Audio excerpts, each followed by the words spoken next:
Perbuatanmu, kejahatanmu, kebodohanmu tidak bisa membatalkan kekudusanmu. Tidak bisa.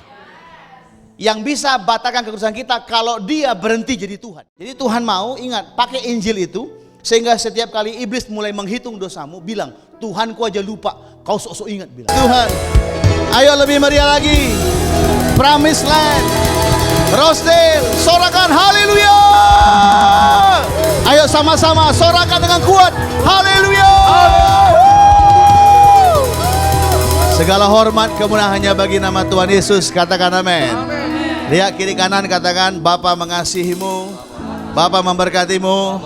Tetap semangat, sukacita, haleluya. Amin. Tepuk tangan sekali lagi bagi Tuhan Yesus, haleluya. Silakan duduk semuanya. Selamat pagi, shalom. Semua sukacita, katakan amin. Hari ini hari Minggu di mana kita terus mengalami berkat dan kebaikan Tuhan. Saya nih sebelum mulai saya saksi dulu lah ya. Saya lihat Pak Wijaya pemimpin pujian, ya. Saya sudah pernah tahu beliau cukup lama. Dulu saya masih ingat kalau hari Minggu pagi saya pimpin pujian. Setelah pimpin pujian beliau kasih saya makan kue tiaw goreng. Haleluya. Dulu ya. Tempo doe loe ya.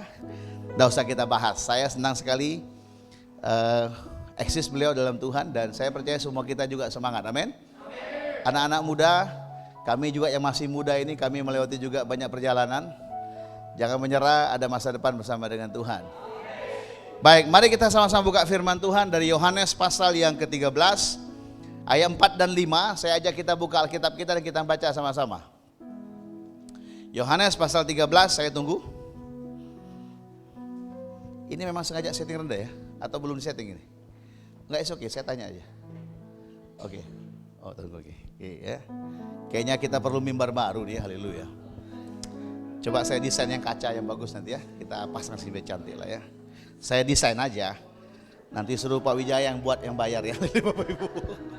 Yohanes pasal 13 ayat 4 dan 5. Sudah ketemu, bilang amin. Yuk kita baca sama-sama. 1, 2, 3.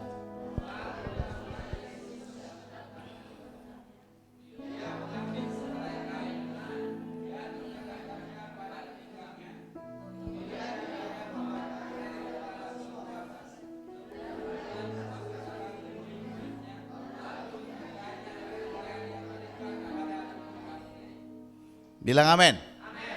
Saya percaya kita baca semua ya. Jadi Yesus tanggalkan jubahnya, diambil kain sebagai seorang pelayan, diambil baskom, basi, tupperware apalah namanya ya, dikasih air dan dia mulai cuci kaki murid-muridnya. Wah, ini menarik nih. Dulu waktu kami masih tumbuh dalam budaya pengajaran pengampunan, penerimaan. Nanti pemimpin cuci kaki para pengerja gitu ya. Terus nangis-nangis ya. Air mata, air hidung, air mulut keluar semua. Haleluya. Oke, kita tidak akan lakukan itu pagi hari ini. Bilang amin. Karena sudah ganteng-ganteng kan cuci-cuci kaki kan. Nah, apalagi kaki anak misi nih, bau semua ini. Haleluya. Pertanyaannya apa sih maksudnya? Kalau kita foto scheme ini, kita foto kejadian ini, ada banyak bisa kita artikan. Tapi pagi hari ini saya mau ngajak kita lihat sesuatu yang berbeda. Yang pertama dikatakan kaki, sama-sama bilang kaki. Kalau saya analogikan, saya ilustrasikan, kaki ini melambangkan perjalanan kehidupan. Makanya ada lagu perjalanan ini, gitu ya. Jadi melambangkan pengalaman hidup kita, kejadian hidup kita, perbuatan-perbuatan kita, keputusan-keputusan kita, dan lain sebagainya. Kaki yang berjalan itu cenderung akan kotor. Kalau di Timur Tengah, karena zaman dulu mungkin nggak sekarang kayak kita kan, kita pakai neckerman semua kan. Dulu kan mereka pakai nyekkerman gitu ya. Jadi otomatis tinggallah debu di kaki mereka, ada kotoran.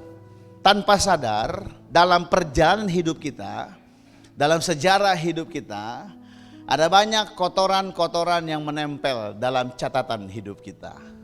Kita mulai pagi ini. Kita tahu bahwa Tuhan mengasihi kita dengan luar biasa, bilang amin. Bahkan Paulus katakan kita tahu mana yang baik, mana yang buruk, dan mana yang semestinya kita lakukan. Tetapi jujur saja, tak usah lihat kiri kanan. Dalam hidup ini banyak kali kesempatan, banyak kali kita baik sadar maupun tanpa sadar, maupun direncanakan, kita lakukan sesuatu yang kita tahu nggak pantas bagi kita sebagai anak-anak Tuhan. Dan itu meninggalkan kekotoran dalam catatan hidup kita. Yang mulai paham bilang amin. Ini saya bicara pelan-pelan bahasa supaya paham kita ya. Jadi tanpa sadar, aktivitas kita sehari-hari, hidup yang kita jalani itu juga kita mengalami yang namanya lembah. Catatan-catatan buruk, hal-hal yang tidak semestinya kita lakukan. Kalau orang Kristen suka bilang kita berbuat dosa begitu ya. Bolehlah, kita berbuat salah, error mistakes. Kesalahan-kesalahan yang kadang-kadang kita tahu tidak semestinya kita lakukan. Paulus bilang kita tahu tidak boleh, tapi herannya kita nggak berdaya dan kita lakukan itu. Kalau saya bilang amin. Semua kita pasti mengalami itu, saya juga mengalami demikian. Ya. Nah, dikatakan begini, Yesus datang, dia cuci kaki murid-muridnya. Dia bersihkan catatan kehidupan kita yang buruk. Kenapa Yesus harus bersihkan? Kan itu pertanyaannya. Kenapa Yesus harus bersihkan? Karena begini, coba kita lihat Kejadian 3:14. Ayo buka Alkitabnya, Kejadian 3:14. Buka handphone sucinya. Sama-sama kita akan baca. Kejadian 3 ayat 14. Sudah ketemu? Oh, luar biasa nih, haleluya. Oke, sama-sama. 1, 2, 3. Lalu berfirmanlah Tuhan Allah kepada ular itu, karena engkau berbuat demikian, terkutuklah engkau di antara segala ternak dan di segala binatang hutan dengan dan katakan debu tanah. Debu tanah itu makannya ular. Ular itu melambangkan makan siang, bukan lalu ya. Ular melambangkan setan. Ngomongnya cepat, setan, jangan setan, itu mertua saya ya. Marganya tan, se itu marga ya. Jadi setan, iblis, kuasa gelap. Ya, lihat dikatakan begini, secara kita foto cocok logi kita bilang. Setan itu makannya debu tanah. Saya ulangi. Setan itu makanannya debu tanah yang menempel di sejarah hidupmu. Itu yang kasih dia gemuk mau membutang-butang itu. Itulah makanan dia, itulah kesukaan iblis. Iblis, setan nggak catat rekormu berbuat baik, rekormu menguasai diri, rekormu diberkati, enggak. Dia nggak peduli itu. Dia punya catatan apa saja dosamu. Bahkan sesuatu yang kau lakukan tempat tersembunyi, iblis tahu yang kau lakukan. Dan dia catat itu. Dan itulah makanannya dia. Kalau kita baca, ini saya sambung-sambungkan ayat ini dalam Wahyu pasal 12. Iblis itu kerjanya mendakwah. Pendakwa itu menuntut. Makanya saya nggak berdakwah, enggak. Saya khotbah, bukan berdakwah. Dituntut. Engkau mesti begini, 7 langkah ajaib biar kudus. 4 langkah pengampunan. Kalau engkau mau diberkati, engkau harus bawa persembahan sulung. Harus kasih perpuluhan. Kalau enggak kau dikutuk. Wah, itu kan ancaman, dituntut.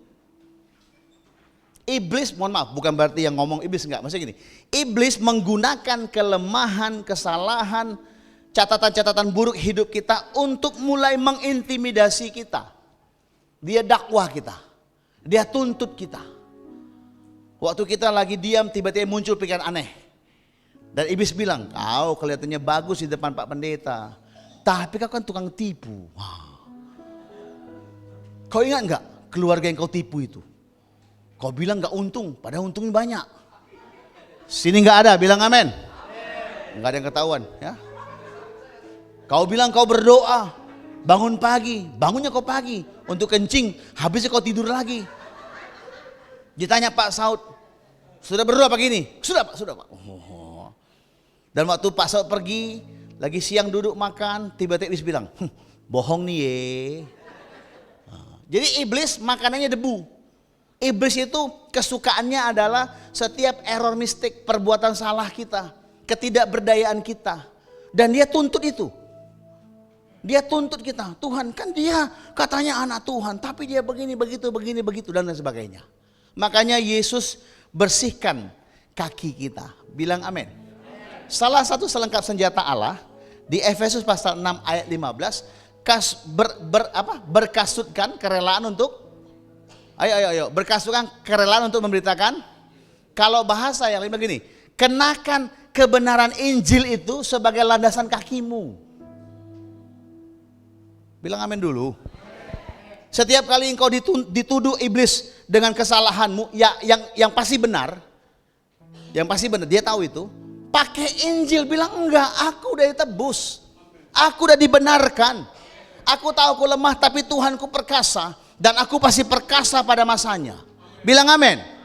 Waktu kita dituduh, mungkin kita kurang bijaksana dalam keuangan, jatuh dalam dosa keuangan, error kita, hutang, ya, harta kita habis, iblis tuntut, wajarlah, kan engkau yang buat kesalahan, iblis tuntut kita. Tapi bilang pakai Injil, bilang enggak, Allahku kan memenuhi keperluanku menurut. Pakai Injil itu sebagai alas perjalanan hidup kita. Yang ngerti katakan amin. Supaya debu itu nggak nempel di kaki kita. Haleluya. Ada banyak orang nggak bisa maju dalam Tuhan, bukan karena setan, enggak, bukan karena beratnya kehidupan, enggak, tapi karena intimidasi yang terjadi, sehingga sulit dia percaya ada kebaikan Tuhan, ada pengampunan total daripada Tuhan. Ada mujizat Tuhan, ada keberlayakan yang Tuhan berikan ke hidupnya, sekalipun juga dia tahu perbuatannya nggak layak. Amin. Berapa banyak kita berpikir karena aku kerja giat Pak, karena aku sungguh-sungguh maka aku diberkati. Iya benar. Tapi saya kasih tahu kepada kita semua, sekalipun kau nggak buat apa-apa, dia tetap berkati kita. Dia sanggup mengadakan yang tidak ada menjadi tanpa kita. Makanya saya bilang sama kawan-kawan, dulu saya giat dalam pelayanan. Kami sebagai pendeta makin banyak kegiatan, makin banyak potensi. Yang paham aja ini ya, nggak usah paham nggak apa-apa ya. Oke, saya kasih. Makin banyak jakwa khotbah saya, makin banyak tupak kan? Angpaunya banyak.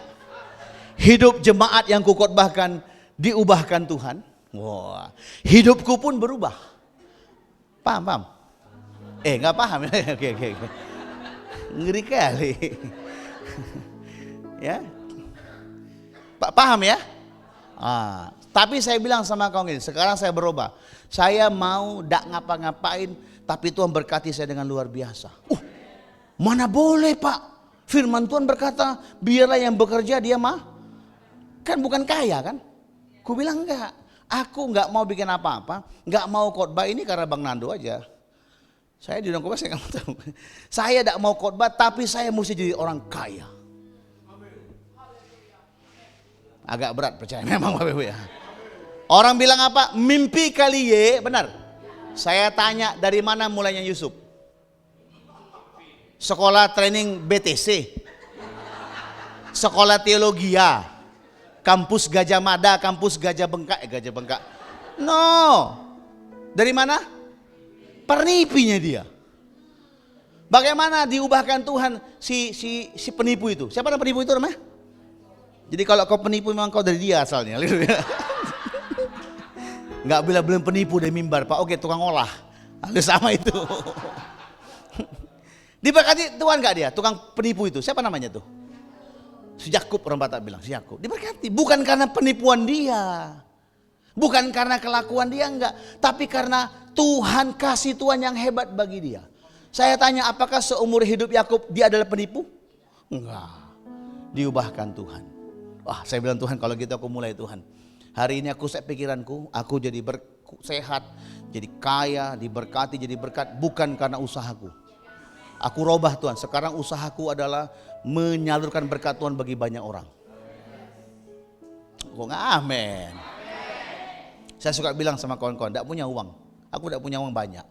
Tapi saya kan tiap bulan kita habiskan banyak uang untuk panti asuhan. Orang bilang, wah Bapak ini pendeta kaya. Aku aminkan aja lah.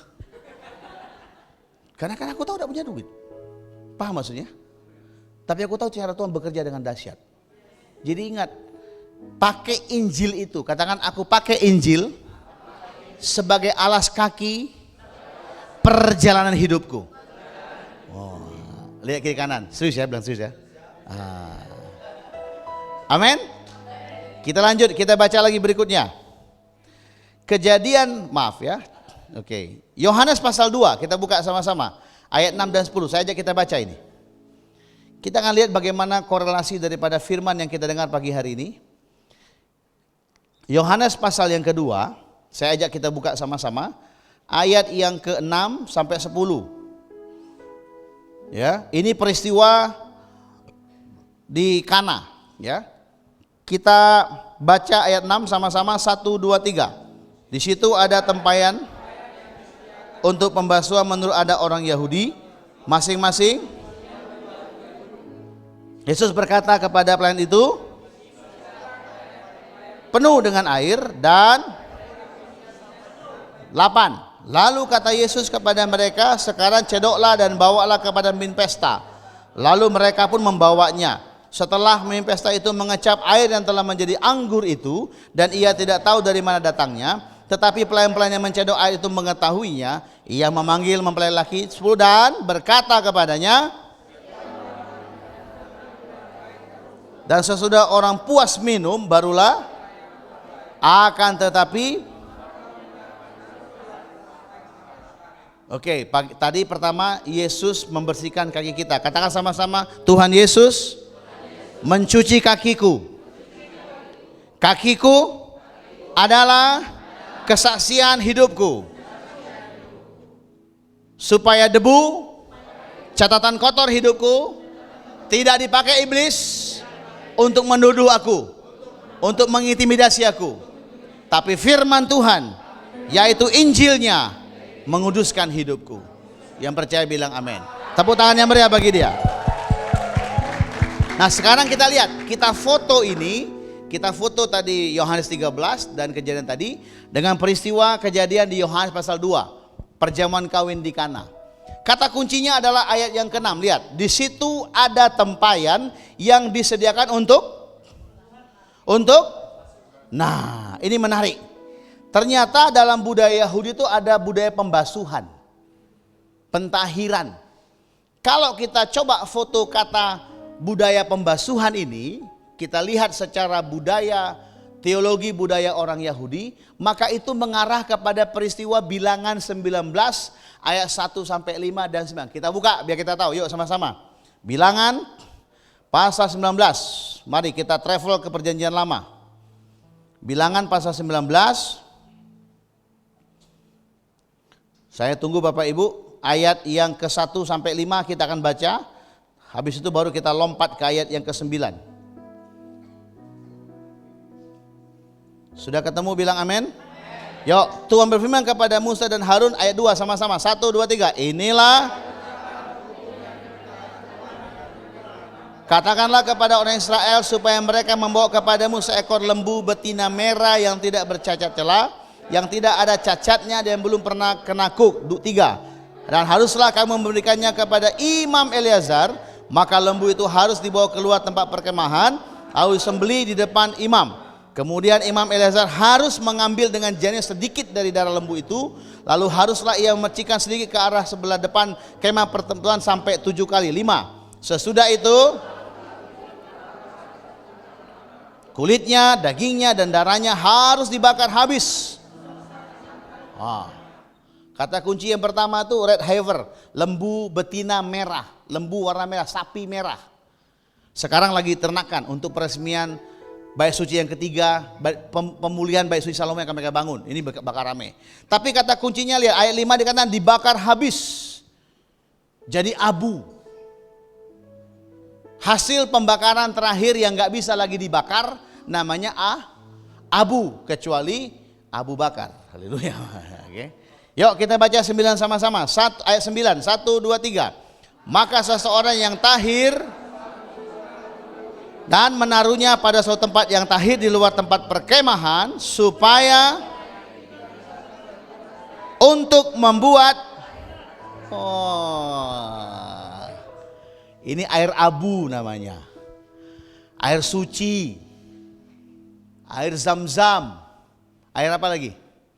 Kalau orang Buddha itu biasa ada perayaan, mereka bikin perayaan di Thailand namanya Songkran. Selak panjang juga ada itu. Tiap bulan April, puncak-puncaknya panas. Namanya pesta air. Ada yang tahu nggak? Wah, siram-siram air. Jadi kalau keluar rumah siram, tidak boleh marah. Bagi mereka itulah masanya kita disucikan dari kesalahan kita. Kalau Hmong orang Buddha dia akan pakai kendi dan dia akan pakai hisop seperti Israel. Dia ambil pakai dari lalang, ditumbuk, diikat, disiram, dipercikannya. Setiap lewat dipercikannya. Air penyucian. Yang paham bilang amin nih, haleluya. Israel juga sama. Ada satu air yang dipakai, mereka taruh sedikit lembu muda, maka setiap yang najis sesuai dengan peraturan Musa, ya, di semua ngalami kok, tempat kami ngalami ya. Setiap yang najis itu harus mencuci dirinya dengan air pentahiran itu. Beberapa budaya agama modern mengubahnya. Air wudhu, paham ya? Mandi wajib. Ada juga yang lebih keren. Karena nggak mau pakai air supaya beda dengan yang lain, mereka pakai kibaran panji. Tapi konsepnya sama. Ada juga lebih keren supaya bisa dijual, dibawa kemana-mana. Dan diperjualbelikan pakai minyak. Di sini pakai apa nih? Oke. Pertanyaan saya, bagaimana pagi ini Bapak Ibu mau ke gereja dan mentahirkan dirimu? Bagaimana caranya? Mandi, benar. Tepuk tangan lah yang mandi lah. Coba toleh kiri kanan, begini. Kira-kira sudah tahir belum dia? Luarnya tahir Pak, dalamnya kurang Pak. Makanya kita nyanyi Hosana, Hosana. Nafasnya bahasa Indonesia ya. Oke ya. Lanjut ke sini, lihat, dikatakan ditahirkan. Proses pentahirannya terjadi Bapak Ibu. Semua agama punya budaya ini. Masing-masing berbeda-beda. Yang pakai minyak bilang yang air gak suci, yang pakai air bilang yang minyak dari setan, dan lain sebagainya. Pola pikirnya sama. Israel pakai air. Taruhlah, dulu waktu saya masih tumbuh anak kecil, saya hidup di suku Melayu yang kuat agama seberangnya. Kalau saya tengok sih, kalau mereka kena jilat anjing, dogi, maka mereka cuci dengan tanah kuning, terus cuci dengan air berapa kali gitu. Saya bilang buat apa? Supaya jangan najis, dia bilang. Kau gimana? Aku nggak tahu aku najis apa nggak, tapi kayaknya nggak usah lah, aku bilang. Ya, jadi itu ada semua. Nah wadah itulah yang dipakai oleh Yesus. Oke, Ibrani bilang kalau darah abu lembu merah bisa menyucikan secara fisikal, apalagi kematian Kristus di atas kayu salib, dia bukan menyucikan fisik kita saja, tapi roh, jiwa dan tubuh. Katakan roh, jiwa dan tubuh. Kudus, katakan kudus. Saya tanya, sampai tanggal berapa kita kudus? Saliling? Perbuatanmu, kejahatanmu, kebodohanmu tidak bisa membatalkan kekudusanmu, tidak bisa. Yang bisa batalkan kekudusan kita kalau dia berhenti jadi Tuhan. Saya tanya, kira-kira ada nggak niat dia berhenti jadi Tuhan? Yaudah. Bilang kiri kanan, kau kudus selama-lamanya, bilang. Lebih kuat bilang, kudus woi, bilang. Dan lihat dari hidupmu nanti akan keluar buah-buah yang kudus. Ada yang cepat berbuah, ada yang lambat berbuah, ada yang dikasih tahu berbuah kau ya, berbuah. Ada di toko-toko berbuah, ada juga. Tapi pasti berbuah. Tunggu waktunya, tunggu musimnya. Bilang amin. Kita kembali kitab Yohanes. Dikata begini, air itu, firman Tuhan kan lambangnya air. Maaf, firman Tuhan dilambangkan dengan air. Kita semua punya firman Tuhan. Tiap pagi bishop kita Pak Jo selalu sampaikan firman Tuhan. Terutama yang di grup WA ada, di Facebook juga ada.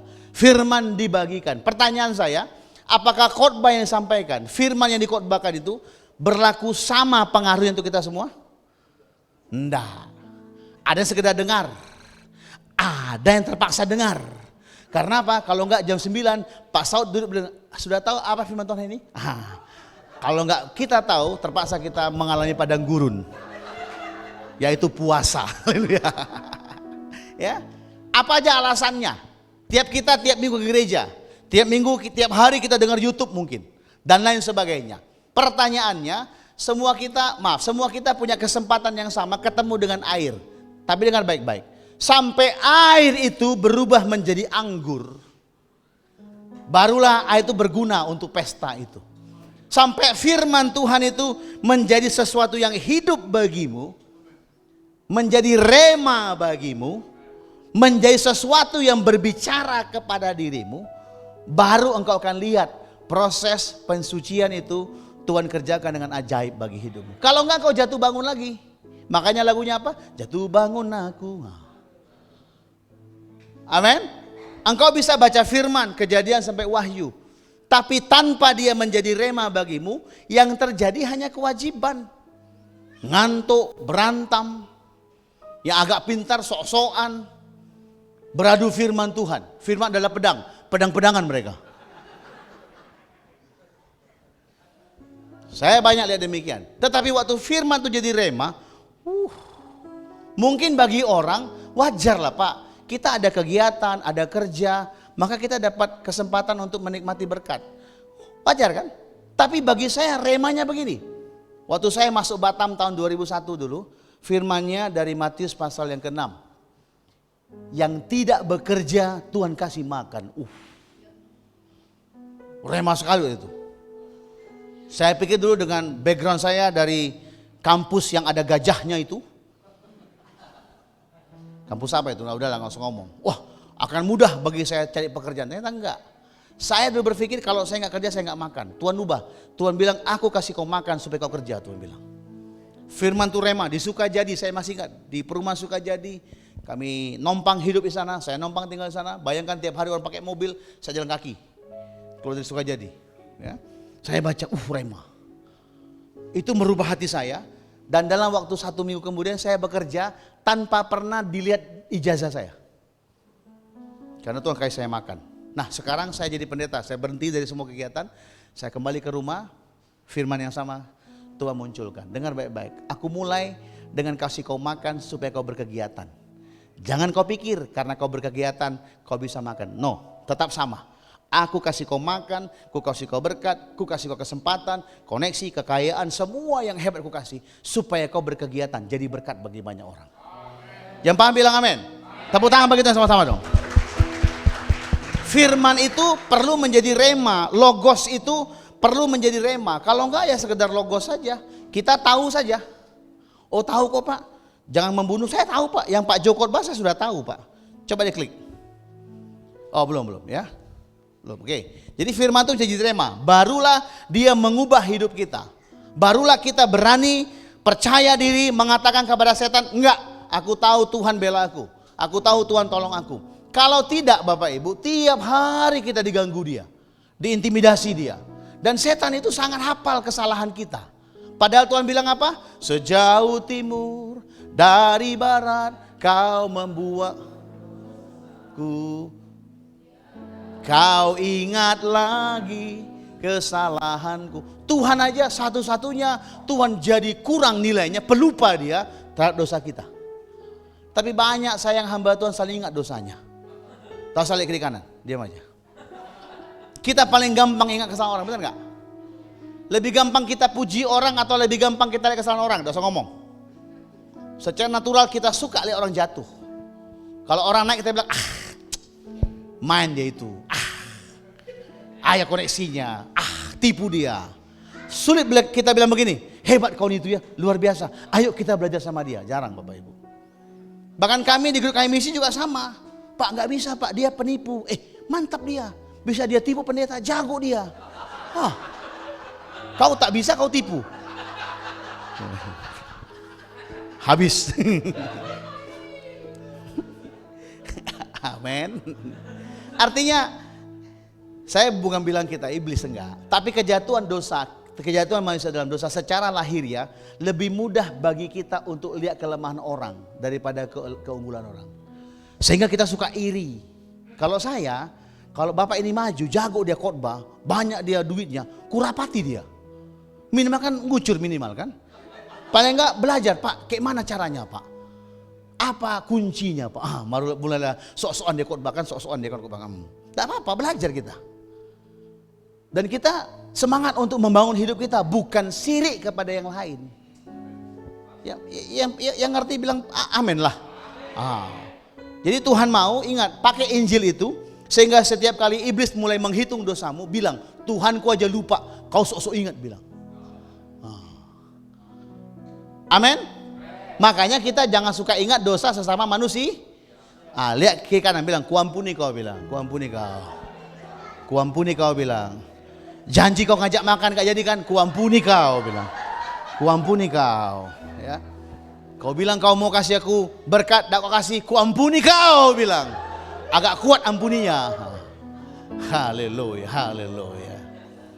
Oke, kita tutup demikian. Yuk kita lihat Kejadian 3 ayat 6 dan 7. Saya aja kita baca ini. Saya akan ulang sebentar, saya pernah khotbah ini. Kita buka Kejadian 3 ayat 6 dan 7.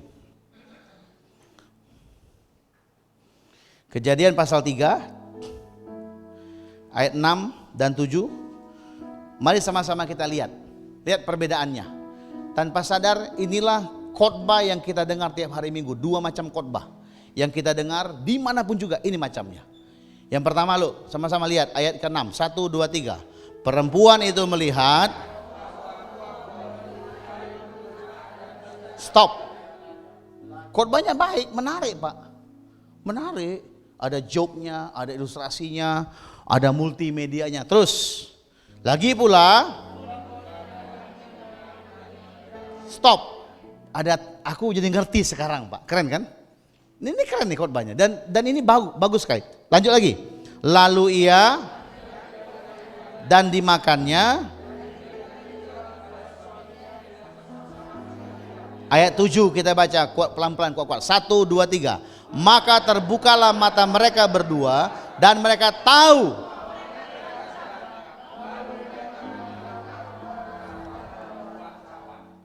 Kok sini kuat kali suara telanjang sini. Perhatikan Bapak, perhatikan. Tuhan bilang apa? Jangan makan. Pengetahuan yang baik dan yang jahat. Dan mereka lihat ke depan. Waktu mereka makan apa yang terjadi? Mereka telanjang Pak. Bukan. Saya tanya, sebelum makan telanjang mereka? Telanjang, belum ada pakaiannya. Mereka ini seperti bunga bakung di ladang, nggak ada pakaiannya. Tapi Salomo dalam kemegahannya, banding. Bunga lili, tahu bunga lili? Yang daunnya warna putih, bunganya daunnya itu. Tuhan bilang bunga lili itu pakaiannya lebih hebat daripada Salomo. Saya tanya, memang di mana butiknya lili beli? Ada baju lili? Nggak ada kan? Ya batangnya lah Pak. Ya yang hari ini ada, besok sudah kembang mati dia. Kecuali kembang ini, kembang abadi ini. Sampai ya. Tuhan bilang bunga lili itu yang tidak punya baju kayak kita lebih indah pakaiannya. Adam dan Hawa sebelum jatuh dalam dosa telanjang mereka, tapi jadi indah. Makanya ada budaya kembali kepada zaman Adam dan Hawa, nggak pakai baju mereka. Jangan di sini ya, tolong ya. Janganlah, tolonglah ya. Karena budaya kita nggak cukup. Saya tanya, setelah jatuh dalam dosa, apa yang pertama kali manusia buat? Bikin baju. Jadi baju ini warisan jatuh dalam dosa. Wah, jadi baju nggak kudus Pak, setan Pak. Kubuang semua Pak. Janganlah, nanti kau jadi setan. Takut kami. Yang paham aja, yang nggak paham. Lihat ya, mereka makan, katakan makan buah, mata terbuka. Lihat. Waktu terbuka matanya, mereka lihat diri mereka. Kan khotbah sekarang begitu, introspeksi. Lihat dirimu. Koreksi dirimu. Makin kita lihat, makin buruk. Saya tanya, setelah mereka lihat diri mereka, apa yang Adam dan Hawa lakukan? Ke gereja Rosedale, ada gitu? Enggak. Apa? Ayo, bantu saya. Pemain keyboard, apa yang dilakukan Adam dan Hawa? Bersembunyi mereka. Lari mereka dari hadapan Tuhan. takut mebir halaki. Takut mereka. Padahal Tuhan tidak pernah kasih ketakutan loh. Tuhan tidak pernah kasih roh ketakutan sampai hari ini. Tapi tiba-tiba ada ketakutan. Karena Adam dan Hawa menemukan debu di langkah hidupnya. Dan itu dipakai iblis. Kau macam betul kau ini. Banyak omong, banyak cakap kau ini. Banyak cingkonek kau ini. Saya pakai bahasa sederhana supaya kita paham. Lihat ya. Sekarang kita lihat bagaimana Yesus pulihkan ini. Amin. Yuk kita buka Lukas pasal 24. Saya ajak kita buka Lukas pasal 24. Apa yang gagal di perjanjian lama dipulihkan di perjanjian baru oleh Tuhan Yesus. Haleluya. Kita baca dari ayat 30, 31, 32, 33. Sampai 32 saja. Yuk. Ayat 31, 2, 3. Waktu ia duduk makan dengan mereka, ia mengambil roti, lalu memecah-mecahkannya dan stop. Kalau kita foto dalam kontes ibadah hari ini apa namanya? Perjamuan kudus. Lihat semua. Adam dan Hawa jatuh dengan makan. Tuhan pulihkan dengan cara makan juga. Di mana Adam dan Hawa jatuh? Di Taman Eden. Di mana Tuhan pulihkan? Taman Getsemani. Ayat 31 sama-sama. Ketika itu, stop. Ketika kapan? Ketika dia makan. Terbuka matanya dan mereka mengenal dia, tetapi sekarang kita lihat akibatnya. Ayat 32 sama-sama. 1, 2, 3. Kata mereka seorang kepada yang lain.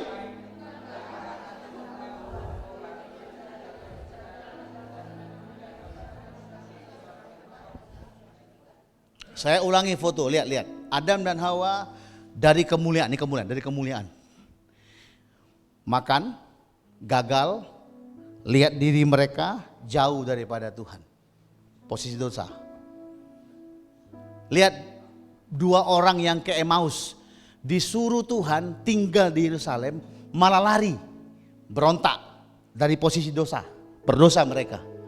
Ketemu Tuhan, mereka makan. Mereka enggak lihat diri mereka loh. Mereka lihat Tuhan. Di mata Jehovah, Tuhan Yesus. Alkitab bilang mereka baru berjalan 12 kilo. Capek enggak 12 kilo jalan? Enggak capek? Mau bukti? Ayo kau pergi saja. Capek loh. Tapi lihat, hati mereka berkobar-kobar.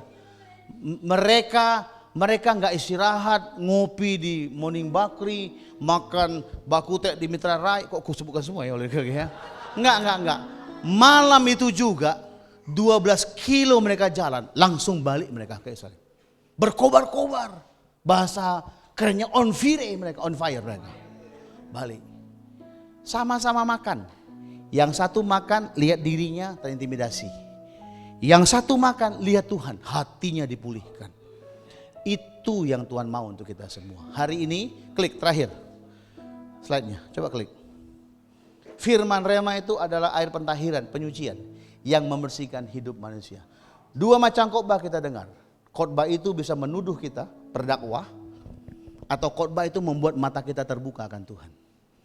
Dua macam ini aja, gak ada yang lain. Saya berdoa biarlah setiap kali kau dengar khotbah, setiap kali kamu terbuka untuk lihat Bapamu yang baik itu. Dan izinkan firman yang kau dengar itu membersihkan catatan hidupmu. Dan tiap kali iblis mau menggocok engkau, mau mengintimidasi, enggak. Aku percaya Tuhan sudah ampuni aku. Aku percaya ada kesempatan yang baru. Yang percaya katakan amin. Tepuk tangan bagi Tuhan Yesus. Mari kita berdoa.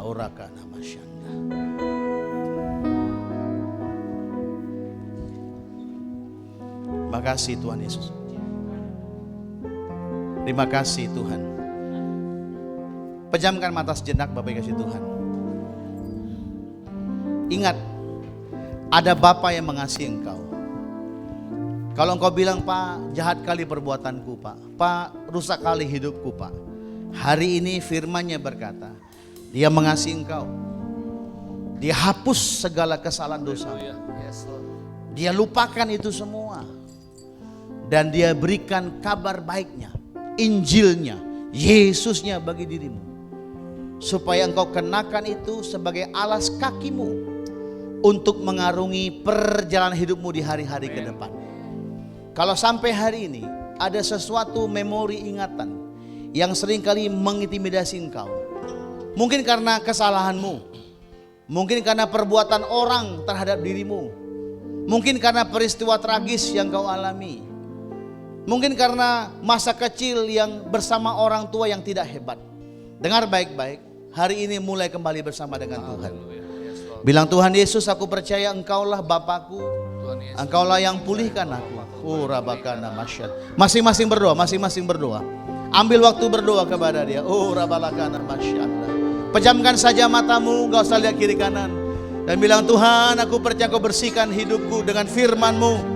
Segala intimidasi aku tolak, segala ingatan-ingatan memori yang buruk, segala perkataan-perkataan orang yang seringkali mengintimidasi aku, sekarang aku percaya dibersihkan dalam nama Yesus. Tuhan, hidupku bersih karena Injil, karena Yesus atas hidupku. Aku percaya anugerah-Mu itu jauh lebih hebat dari semua masalah, dosa, kelemahan kita berdengku Bapak. Anugerah-Mu itu membuat aku tegak berdiri, menikmati hidupku. Rabalakana. Terus berdoa.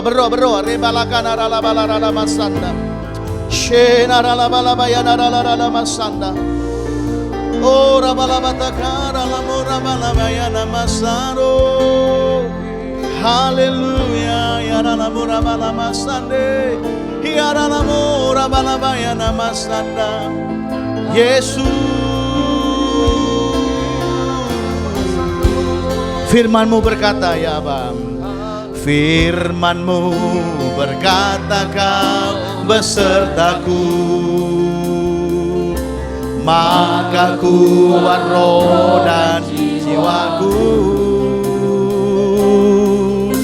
Tangan-Mu Tuhan selalu ku nantikan.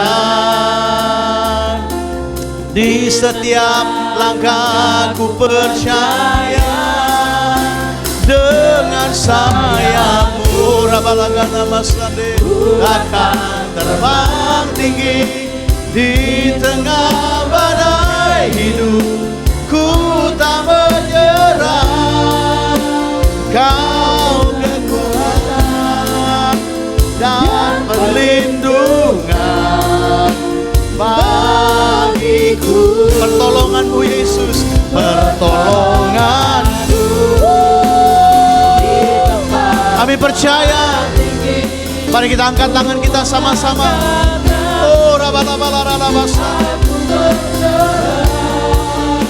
Kau ku nantikan, Kau yang ku sembah, Yesusku.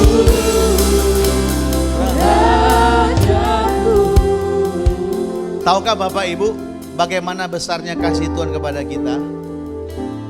Dia nggak tebus kita dengan emas, perak, nggak. Dia tebus kita dengan dirinya sendiri. Yang paling berharga di sorga, buka matanya ke depan. Yang paling berharga di sorga itu Bapa berikan supaya Dia bisa memilih kita, supaya kita ini bisa jadi punya Dia. Kalau yang terbaik di sorga pun Dia kasih, apalagi yang lainnya.